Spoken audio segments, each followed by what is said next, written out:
Yeah, so this is 15. 15. And what better way to do it? Then at the secret location with some bourbon Our secret and a little bit of gear. Our secret lair. We're in the lair with things worth $1 million. But today is Mr. Lindsey Dabe here from the Temps and Route 88. And he's going to run us through a couple things that he's got in his collection here. So, Couple of things that where do you want to start? I mean, we're pointed right here. We can start at With the Les Paul wall. My Les Paul Standards, which this is probably the first one I got. Just the Honeyburst Les Paul Standard. You got to have a gold top, and that one was just pretty, so I was allowed to buy that one. So a lot of my you gotta have a gold top. You have to, you gotta have a gold top, and you gotta have a pretty one. A lot of my purchases are that way. And this one, Jeff is getting in my will when he figures out how to kill me. My Paul Reed Smith USA McCarty. Wow. And am I in the way? I might be in the way. I'm going to step over here out of the way. He's going to step up behind the drum set. I was going to say, let Lindsey show his thing. Yeah. Show us some of your goodies there. Paul Reed Smith, Mark Tremonti. Was never really a huge Tremonti fan until we started playing some Tremonti acoustic. So right. That's his signature Paul Reed Smith 10 top. And then a couple other different Les Pauls, a Les Paul Special and the famous TV Yellow. This is an old one. I got this back in 1988 as a Christmas present when Gibson decided to try to make super strats, because you had the Kramers and Jacksons and Charvels. And Wayne Charvel and Grover Jackson got together with Gibson to try and make a super strat. And the key to any great guitar collection starts with a great wife that will allow you to buy whatever you want. So she loves this one. Oh, I like that. Yeah.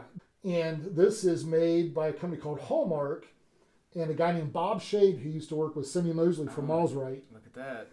And it's autographed. There you go. Wow. So he kind of carried on, that body shape and, makes his own pickups, I would say like P90 pickups. Nice. So when did you start collecting? Since I was... Let's date this thing a little. So let me see, I'm 28 right now. When I was a teenager, I got my very first acoustic when I was, probably 8 or 9 years old. And then I got my first electric at 12. And then it just went from there. Fell in love with it. I heard Kiss back in the 70s. Like I was telling you, I heard Detroit Rock City. And it's like, I got to be a guitar player. You were hooked. Yeah. And then it was just every year, what do you want for Christmas? I want a guitar or I want a new amp. And I've been buying and keeping them ever since. You, my friend, have an addiction. I don't suffer from it. Yes. I kind of enjoy it. No, there's no suffering from this. This is awesome. And you go through your phases, right? Like back in the 80s, I loved the heavy metal guitars because I was in the, hair metal and wanted everything with a whammy bar. So I've got a number of those.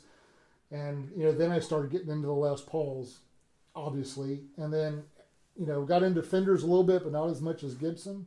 And then are we going to kind of work our way around a little bit? Let's work our way around. Obviously. I know. I grew out of that, right? Yeah, he grew out of that. Yeah. So. Jeff looks like he's into hair metal. Grew out of that a long and he's actually time let me ago. borrow some of his guitars. Actually, we did some 80s shows. So I bought this, I think, back in 1989 or 90. And loved Rick Nielsen, but I couldn't find a Hamer Explorer body. So I got this Gibson Explorer Tobacco Burst, which plays great. It's actually a comfortable guitar, surprisingly. And they usually, I was going to say, usually they neck dive, don't they?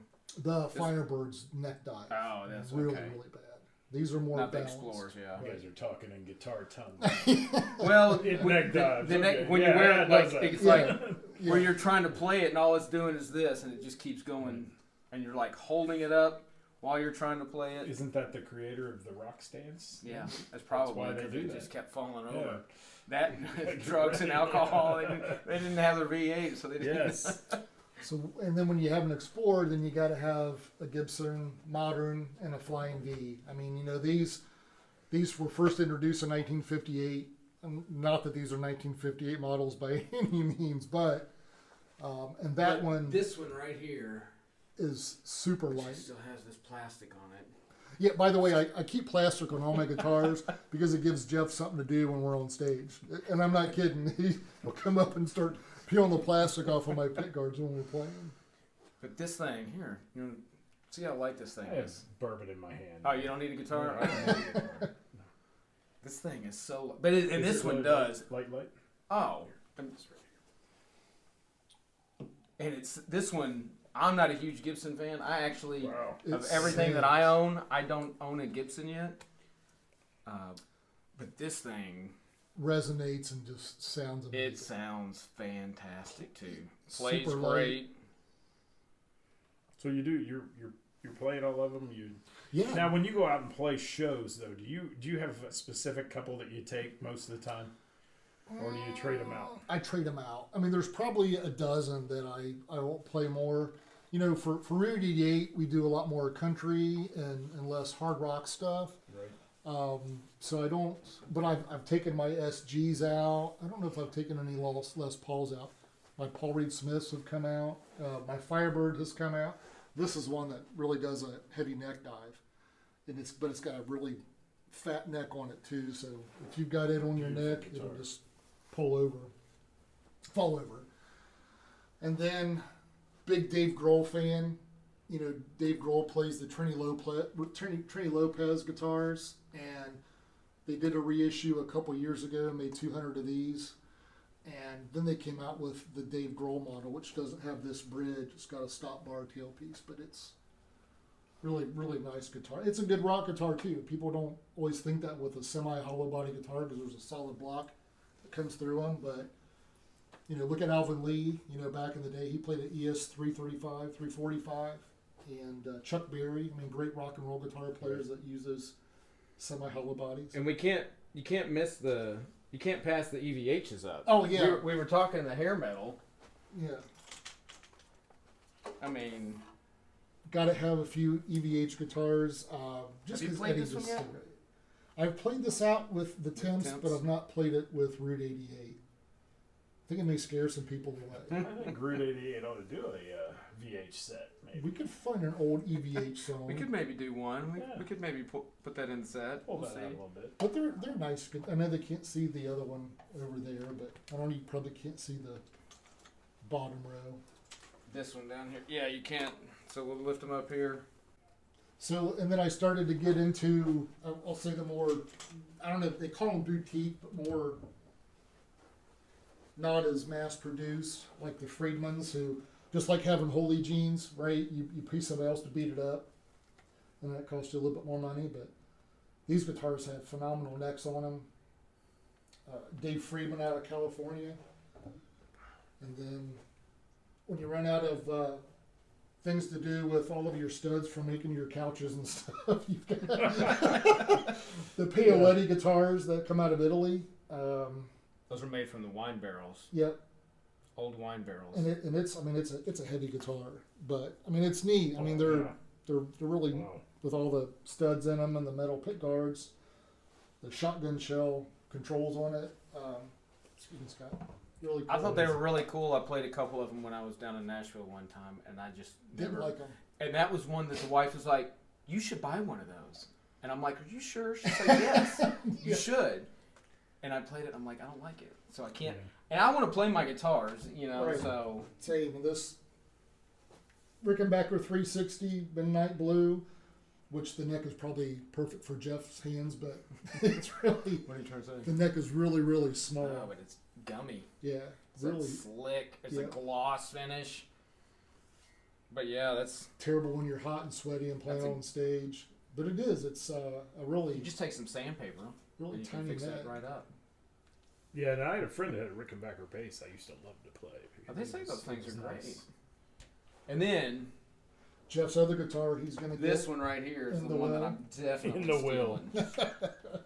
Tom Anderson Raven, This thing is so awesome. which is they call it shell pink, which I have another one shell pink that looks more shell pink, but it's the satin finish, and it's a phenomenal sounding and playing guitar. I sat one night with this through that amp that we'll get to in just a minute, and just it's like magic. This is like a guitar showroom. He really is. I want to know about this one over here, though. This one? All the detail. Yeah. You're gonna skip the BB King Lucille. No, I see Lucille. I mean, I want to get to that. Though. It kind of explains itself. Yeah. I will show this one real quick, which is a Duesenberg. That was another birthday, wasn't it? Yeah, and my wife picked this one out because of the pretty blue sparkle finish on it. This is for my 50th birthday. What'd you say? Well, I mean, you're only what? It's You're 26. I mean, you're 28 right now, right? Yeah, Isn't that so what you it's- said? So she's just a little early. Birthday in the future. The Taille Coyote, which they're less polished. I mean, they're neat guitars. They're very well made. What I would say is you want to watch not strumming too hard because there's some really sharp edges on it. It's a beautiful guitar. Yeah, but it's a heavy guitar. Oh too. yeah. See, I'd have a hard time with that Yeah, strumming hard because it'll rip your fingers I off. saw. But you can get any sound out of that It's too. amazing. It's beautiful. It's got a mood switch on it, so that if you're in a bad mood, you just turn the dial. See, mood, Turn up and your you mood. just can't help but be happy. Oh, yeah, I like that. Turn up the mood, everybody. God, you could kill somebody with this thing. Oh, I've bled a few times. And then All right, so let's. Vanna, my guitar, hand her over and showed that this is truly shell pink. Well, that's like an iridescent though. I mean, you Yeah. may not be able to see that on the Yeah. camera, but Right. It's an LSL Satakoy, beautiful roasted maple neck, but you can kind of see how it shines a little bit.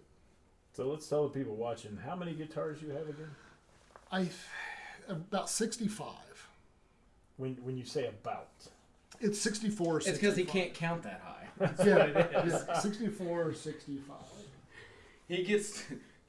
I get That's a amazing. And then he starts all over, and then he forgets. right. Amazing. 17, 21, and then Jeff hates my Warren D. Martini USA Charvel, which I love this car. I mean, I loved Rat back in the Right. 80s. And, I do like the satin. yeah, That's a nice finish. but that's a guitar for a purpose. You know, that's Right. you're going to be playing some rock music on that. No jazz. The neck pickup, you know, is just okay on that. All right, we're gonna have to move the camera, I think, again. Well, I guess we could just bring everything over. Well, that's fine. This is the one The BC Rich Bitch that I borrowed for the show, is the model name for this BC Rich guitar. and the strap fell off right in the middle. Like, I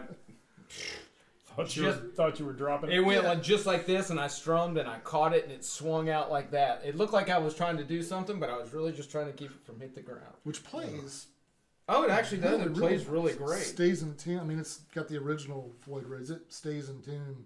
And it fits the part for 80s rock. Yeah. You saw it here first, everybody. Just remember that. But Did this one doesn't. I don't think I've played this since our 9-volt days. When Jeff and I it's were in got scalloped. I didn't realize that it had just scalloped. the upper frets. Yeah. I had a buddy, one of the first bands I was in. This is what he played, and was just just loved Steve Vai. And he could, I wouldn't say he could play like him, but man, he was just so effortless and just But the neck is floating all over. flat. I mean, it's meant for that speed kind of metal. Oh yeah, he could do it. I'll go to one more guitar that my wife also bought me, the Brian Setzer Hot Rod, because she thought the lime gold was a pretty color, but it's really not. But it's a really neat guitar. Sounds good. And then amp wise, I mean, Jeff talked about the Supro that he really likes. Single channel amp. That's what Jimmy Page played when he first played with Led Zeppelin. Was one of those Supro Black Magic amps. Really good gritty sound, built-in tremolo, like the Gibson amps that you have. Oh yeah, It love it. just has a great sound to it. John Suhr guitar in a way there. And speaking of Mark Tremonti, the Mark Tremonti 15-watt head and a Jet City head into an old JCM 900 cabinet. There's a little PV down there that I don't play that much. I think a lot more heavy metal players play that PV amp, the 6505, Right. bought off of the old EVH platform. What about the one right here behind you? The Marshall Silver Jubilee, yeah, that they reissued. First came out in the late 80s. Slash used, I think, one of those when they made Appetite for Destruction.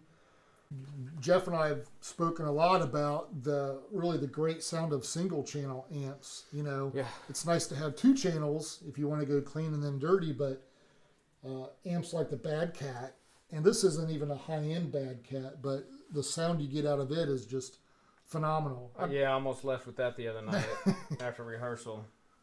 And everybody needs another Marshall, the dual Super Lead 100 watt, which is, I mean, it's a Marshall. You know, it's a tube amp. Most of all my amps are tube, I think, except for my little Marshall acoustic amp. Sounds great, but if I go play out and I'm going to play rock, this is my sound. The orange, either the TH100 or TH30 tube head that just sound, that's my sound. You know, everybody's got the sound they love. And you know, Jeff and I have completely different guitar sounds when we play. This would be the one that I would go to. And the other band I'm in, this is primarily what I play when I play out with an amp. When I played Shadow Life, mine was the orange, and because I just love that really thick, meaty, Yep. like It's chunky. low chug bass, rumbles the whole stage. But I'm more of a, the single coil telly guy, so it's like. But with one of these, you can play any guitar and it's gonna. Yeah, because I've always sound phenomenal. played the Right. telly. So they quit making the TH100, so I bought a TH30 so I can take that out and play it and not get that one too beat up. And then you all met a super amazing Italian guy, Rob Gerami, who built. There this, you go. There's one of his cabinets. So he built that cabinet. See the name Can on you it? see that? I'm the one that did the. Jeff made the. So I did the label. plate, Yeah, Rob built this Unbelievable. 412 cab, which sounds amazing. and you can't. It looks just like a real orange cab, right? And not only is he an absolutely phenomenal guitar player, but he's very talented in building cabinets, speakers, you name it. I was amazed by his just knowledge of sound. Oh, yeah. And, everything. He's just. Yes. Yeah. I got that engineer brain with everything. He's just so smart. He came down to my board last week and was do, and I'm like, oh, things just sounded And it great. takes him like 5 seconds. He's like, just move over. Hold on. Okay, there you go. You're good. And then he walks away, and you're like, oh, Yeah. what did you do? I'll tell you some other time. Yeah, Take a picture of it. Right? Yeah. That's what it's- Take a picture. He- Take a picture. Now and he's walk like, away. he's going to come back over and drink bourbon, and then he's going to show me how to do that. Wow. And then I'm very limited on bass amps because I'll usually play through the board. But then Jeff and I both have this Friedman runt amp down here that has an XLR out, which is nice to play live, so you don't have to mic the amp. And a couple more guitars over here, which you asked where do I gravitate to when I've played this one a lot with Route 88. This is just a Fender American Professional Don't Telecaster. you? And like once? Did you take that out twice? Yeah. Okay. Maybe 3 times. But it can do the country twang, but we've played rock with it too. And actually, what's funny is when I didn't start playing electric guitar until I joined Shadow Life, and I think I only had 1, maybe 2 guitars. But I was like, hey, can I borrow one of your guitars? And he let me borrow that.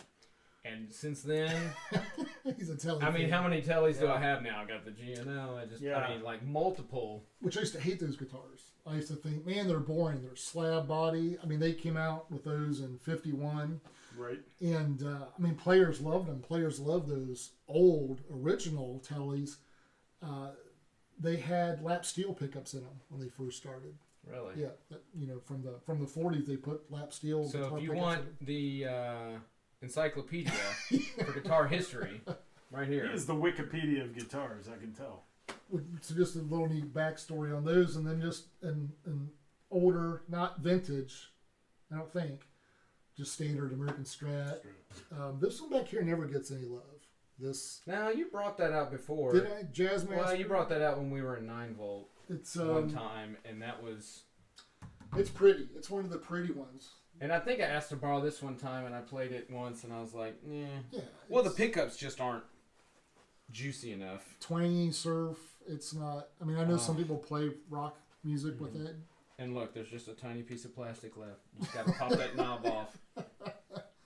You probably picked all that off there. American Professional, Jazzmaster. It pretty much just sits because I don't play a lot of music that requires that. So you just said something a minute ago I want to hit on. is, and for the people watching, Route 88. Now, when you guys play together, you have this diverse set list. Yes. So, how many guitars do you bring to a Route 88 show so you can easily switch out a sound if you need to go from rock to country to that, or do you just keep the same one going? I'll usually just bring one. Now, I will alternate the guitars I bring, but I'll typically just bring one. I'll do maybe 6 to 9 songs with electric guitar and rest of it bass, and that gives, we're going to expand that, but it gives Rob a chance to play bass because he likes to play bass too. Bass is a lot of fun. Because that was one thing that we didn't touch on about Rob. Rob grew up playing cello, and so he's also a cellist and can do all that. And he's like, I want to play bass. I want to get on the bass. It's fun for me. Yeah. So, and I wasn't a guitar player. Like, again, I played that one time, and then when Route 88 was auditioning for bass players, Jeff's like, hey, here, can you learn a couple songs? You gave me a list, and I think I learned 7 or 8 or I don't know how many songs, and came out and played them, and like, well, you can play guitar too, so you're if you join the band, you're gonna have to play double duty, which is fine. So it makes it a little more interesting. Yeah. And it's fun. It's fun for Rob and I both to be able to Yeah. switch up and go both ways. I'm not going to touch that one. I'll just take another drink And of on the that bourbon. note, And this one means a lot to me because this is a Fix that in post, Jeff. 97 Lone Star American Strat. You're going to ask about pickups. It's got the Pearly Gates humbucker and a Texas Special single. But this was the guitar I bought the day my daughter was born. So that one's probably one of my... And I take it out and play it because it plays amazing.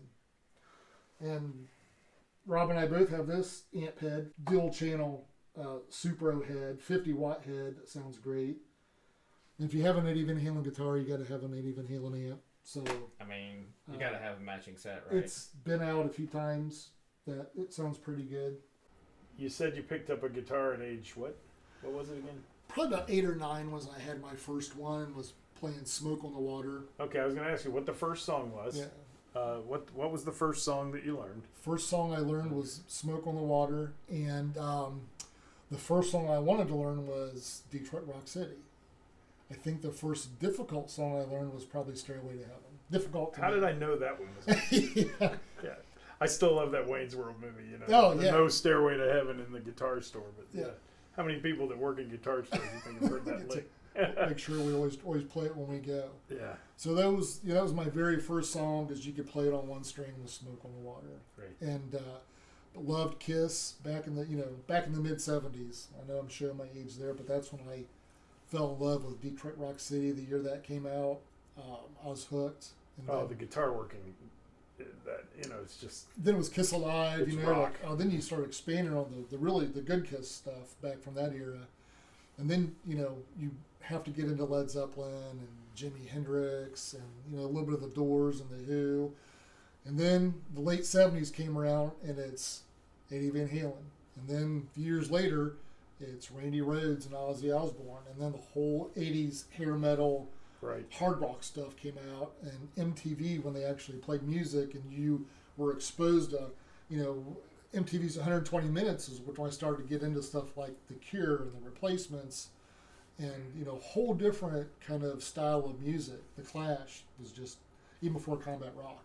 And once you learned though to play, was it easy to pick up those songs? I mean, Not too difficult. I've never been a technical player. I've always learned either by watching somebody or by ear, which is why I'll never be a great guitar player. But, I have a lot of fun and can usually pick stuff up pretty easy. We do a lot of what we call woodshedding, where we'll come down in the room and somebody will have an idea. Like when we learned Vehicle by the Ides of March, it was just like I never thought I'd hear that out of within you. 45 seconds, it's like we had that song pretty much down. We actually recorded it and got all the way through it. So, but that's once I learned the basics, that it wasn't too difficult to pick up. But again, I'll never be a shredder or a very technical player, and I'm okay with that.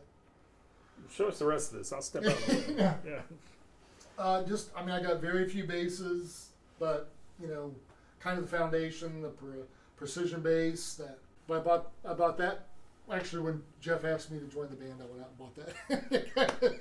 Celebrate. And then Gibson Thunderbird, which is why I bought the Firebird too, to kind of have a matching set. And these are just some random, I don't say random, but like my uncle made that guitar back in the early 60s. It was my Uncle Buddy, so it's the Buddy guitar that he passed away, and I got that before he passed away a couple years ago. So, and it plays and everything. It doesn't stay in tune great, but it sounds neat. When I was traveling a lot for work, I would take this guitar, this Earl Slick, kind of cheaper guitar, and I would just take the neck off of it and put it in my suitcase and a fresh pack of strings. Inexpensive guitar, just an American Telly. It's like the other one. I mean, they sound great. Banjo, because you got to have a banjo if you're going to have a stringed instrument. I've had this since the early 80s. Steve Lukather used to have an Ibanez signature model, I think, back in the early 80s. So this one's got strings on it. Again, probably as old as my daughter, one of Jeff's kids. One of the ones that he knows about. And again, I got summer kids. I love it. Summer here. Summer Yeah. Some are mine, some aren't. Just an 80s Charbel, you know. George Lynch, you know, back in the 80s, Dokken I was a big fan of Dokken, so that was one I had to have. It's kind of neat, just a reproduction of a National guitar. Really sounds and plays pretty good, but I don't think I've taken that one out. And then this one's got a broken string. I was playing with the Temps and busted the string on that one, the Sinister Gates. Really a couple more amps. This Mesa Boogie, Triple Crown, 3. What am I trying to think of, Jeff? 3-channel amp. It also has a cab simulator. One more glass of bourbon? Is that what it is? That makes it nice to play. It'll carve in 212 Bel Air. Everybody's got to have a Vox AC30. I mean, just a great chimey amp. You know, it's got some really good mid-range. Takes pedals pretty well. And when I didn't want to carry the Black Star half stack, I would take that 3-channel Black Star 50-watt combo amp out to play. So I've got another question. Yeah, ask away. If you could sit down and play guitar with anybody past or present, who would it be? Who would be your ultimate bucket list item of playing guitar with? Wow, that's a tough loaded one. question, I know, but and it may depend on what mood I'm in, right? Because I would say I would love to sit down and play the dual guitar solo with Ace Frehley on Detroit Rock City. that'd be pretty good. That would be. I would love to sit and play some acoustic, believe it or not, with Jimmy Page. You know, I think that would be a lot of fun. And you have to have the Jimi Hendrixes in there, but I couldn't get anywhere close to Jimi Hendrix. But I would just enjoy sitting watching him play. I would love it if Jimi Hendrix came down and played one of my guitars. That would probably be amazing. I know a kid that is like a reincarnated Jimi Hendrix. Really? That you should have play one of your guitars. You know, and that's the other thing. that? Dave Taylor from The Interns. Have you ever met Okay. him? Huh. Oh, this kid's amazing. Plays behind his back. I mean, he's an amazing guitar player. Really? Very good. And we You have, do that. you have to meet him sometime. He's an old soul. These guys play music that if you combine the age of the 3 guys in the band, the songs are older than all of them put together, probably. Is that the one that you were just talking about at Froggy's? Yes. Is that the Interns? Yes, Yes, the yes. Interns. Very Yeah. good. And good. we invite people to have jam sessions and stuff, bourbon and band Bourbon time, and jam. bourbon and jam There you all go. the time. You know, we love That's a doing hook. stuff like that, right? Yeah, Getting different absolutely. people And the together. Dokken guitar. I love that. I did a show with Don Dokken last summer, and he was his character. Well, Cheers. Cheers, guys. cheers, everybody. All right. What a show. Cheers to you guys. Cheers. Yeah, thanks for coming out to our secret lair. Thanks for watching every week, folks. For those of you who do, and we appreciate you. And please subscribe to our YouTube channels, All Around Town Radio and Jeff Edwards on YouTube. Yes, sir. And hit the little button. Hit the thumbs up, like it, Yep. make a comment. Let us know who you want to hear from. You want us to come to you, and you want to see a rig rundown for somebody else and what they've got. Let us know who you want to see, and if you want to be on the show, hit us up. And ask questions, make comments. And if you buy something new, we'll open the box with you. Absolutely. Yeah, And unveiling. we'll start doing some We'll do open anything. box. Yeah, there's a lot of those on YouTube. There is. This is my invitation to everybody else's rig rundown. There it is. This is, Lindsey, I can't say enough about how cool this is. I mean, Thanks. this is amazing. It's a lifelong passion. Yeah. Thanks.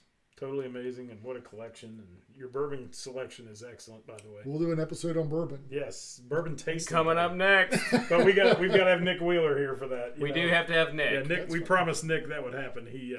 He'll be salty if we don't. So I right don't now, think you we're wanna getting make ready to Nick call mad. you, Nick. We're calling you right now.